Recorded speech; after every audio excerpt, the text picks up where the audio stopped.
everybody, it's Emily from ARG Schooling, and today I'm going to do my August reading wrap-up.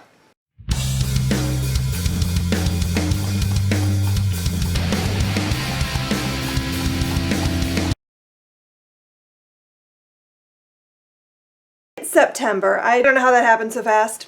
It just is. Time flies. So I read a total of 3 3/4 books plus 1 graphic novel last month, and let me show you what I read. So the first book I read was My Lady Jane, and this is by Cynthia Hand, Brody Ashton, and Jody Meadows. And this was just a really fun fluff book. It's about Jane Grey, and if you don't know who that is, she was the 9 Days Queen. Yeah, after Edward VI died, and the throne was empty, and the next in line for succession was Mary Tudor, Mary Bloody Mary. They didn't want her on the throne. They tried to put Jane Grey on the throne, and she would have been like a puppet queen to keep the country from becoming Catholic again. And obviously, it didn't work out for her. Mary came back, she brought an army, she took it all down, and Jane got her head chopped off. That's the historical version of the story. This is obviously not that story. This is like a fan fiction version of what could have happened in a crazy world where people can become animals. This is a really silly book. I enjoyed it for what it was. Was it a great novel? Not really. It wasn't bad. It was just fluff.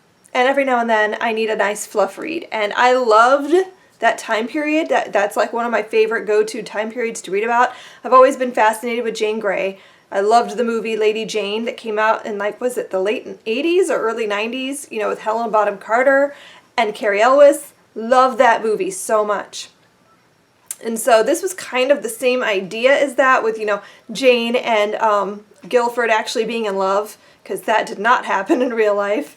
But in the story, they have a nice little love affair going on, and it's just fun. I recommend it. If you like fluffy, fun books that have a little element of fantasy, definitely alternative history is not even remotely close to the actual history of what happened, besides the names. But it was fun. I gave it 3.5 stars. Then I read Harry Potter and the Cursed Child, which is a play written by Jack Thorne. And was it great? No. Was it bad? No. I enjoyed it. I thought it was fun. Yes, there are plot holes. Yes, there are problems. But you know what? It's new Harry Potter, and how could you not? So I'm just happy with what it is. I'd like to see the play, because I do feel like when you read a play, you miss half of it because you're not seeing it. I mean, I can picture in my head what I think things would look like, but, I don't know. It'd be fun to see the play. So I kind of hope that this eventually makes its way over here to America so I can see it. But yeah, I'm not going to add to the noise. I thought about doing a full review of this, but there are so many people talking about it. And so many people have already said basically the same things that I would say, so I just don't see a reason to do a full-on review. But yes, there were plot holes. And there are certain elements of this that I just can't quite wrap my brain around because they just don't work. But Scorpius. So I'm happy with it. I gave it 4 stars. Then I read Joe Hill's The Fireman, which took up the rest of the month just about. This took me forever to read. I mean, it is a big book, but it was also kind of slow, so it just took me a long time to get through it. I did a full review, which I'll link above, and I enjoyed it. It's not my favorite of Joe Hill's work, but I'm happy that I read it, and I really loved the premise of the whole, dragon scale as a thing. I just think that was fascinating. I enjoyed some of the plot with the Camp Wyndham that was going on, because I just thought that was really, really intriguing, and I wish there was more of it.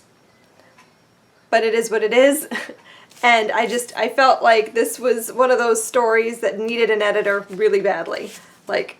This could have been a lot shorter, and it would have been a much better book. I gave it 3 stars. I anticipated finishing this month. Didn't quite happen. I have maybe 300 pages to go. It didn't happen. I read this on my Kindle at night. And so some nights I read quite a lot. Some nights I only get like 4 pages before I fall asleep, so it just depends.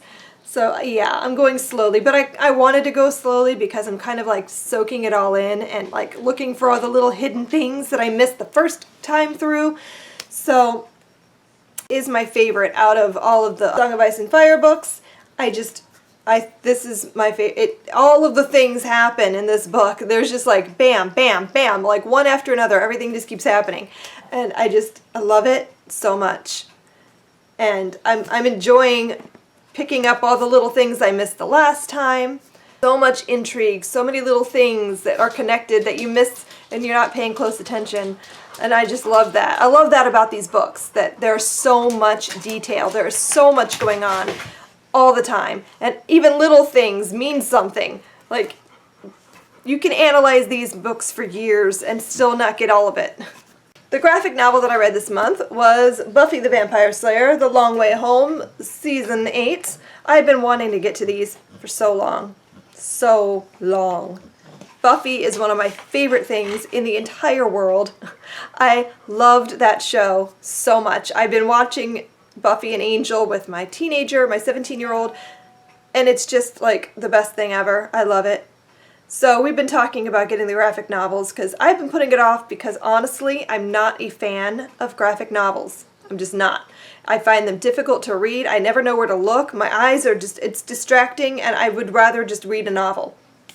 But I knew that I would like this, so we were at the comic book store the other day, and for once, they actually had the first one. Usually when we go and look, they always have like Season 9 or Season 10 or little bits and pieces of other things, but they never have the first one. So they had it, and we decided this was the time. We snapped it up, bought it, and I read the whole thing through in like an hour, and I loved it.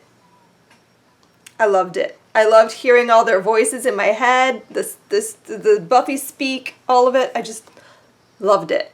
So I need to get the rest of these ASAP. Like, it has to happen. I need to know what happens next. So I love that they're setting up a whole new plot. It's laid out just like an episode of television. I loved every second of it. That is all the books and things that I read in the month of August. It was an okay reading month. I did get really bogged down with the Fireman. I really wanted to read more, but it didn't happen. So maybe next month. Maybe in September I'll have a little more read, because I do normally read a little bit more than this, but like I said, the Fireman just kind of slowed me down. Stopped me in my tracks for a little while there. And I didn't quite know how to recover after. It took me a while to pick up another book, and I just, it happens. But it's a new month, and I'm going to be reading lots of new things. So I can't wait to show you guys what I'm going to read in September. Thank you for watching this video, and I will see you guys in my next one. Happy reading. Bye!